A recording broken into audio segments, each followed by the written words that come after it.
ఓం శ్రీ గణేశాయ నమః.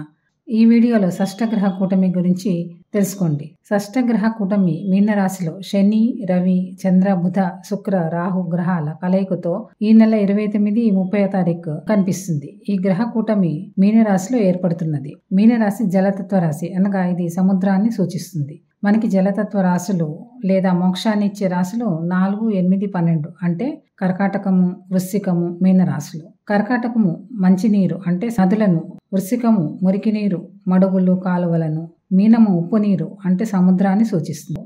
6 గ్రహాల కలయిక వల్ల సముద్రంలో ఆటుపోట్లు రావడము, జలసాంద్రత పెరిగి రాహు శని వల్ల నీటిలో విషవాయువుల సూక్ష్మక్రిములు పెరిగి జలచరాలు నశించడం జరుగుతుంది. రవిచంద్రుల వల్ల లవణాలు పెరిగి ఉష్ణోగ్రతలలో మార్పు వల్ల తుఫాన్లు, సునామీలు రావడం జరుగుతుంది. మీనరాశి 12వ రాశి అనగా విదేశాలను చూపుతుంది. ఈ గ్రహ కూటమి వల్ల విదేశాలలో అనేక సమస్యలు ఏర్పడతాయి. మన భారతదేశంలోని ప్రజలకు ఈ గ్రహ కూటమి వల్ల ఆర్థిక, సామాజిక సమస్యలు ఏర్పడతాయి. అయితే ఈ బుధుడు, శుక్రుడు వక్రగతిలో ఉండటం వల్ల కుంభరాశిపై కూడా ప్రభావం చూపుతుంది. కుంభరాశి 11వ రాశి అంటే సమాజాన్ని చూపుతుంది. సామాజిక ఆర్థిక విషయాలలో అంటే స్టాక్ మార్కెటింగ్, ట్రేడింగ్, బ్యాంకింగ్ వంటి రంగాలలో అనుకోని విధంగా సమస్యలు ఏర్పడతాయి. రవి, శని, రాహు కలయికతో ప్రభుత్వ ఉద్యోగులు, పాలకుల మధ్య విభేదాలు వస్తాయి. విదేశీ యానం చేసేవారు జాగ్రత్త వహించడం మంచిది. ఈ గ్రహ కూటమి వల్ల ఆరోగ్య,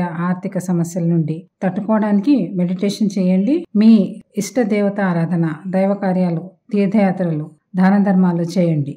శుభమస్తు. సర్వం శ్రీకృష్ణార్పణమస్తు.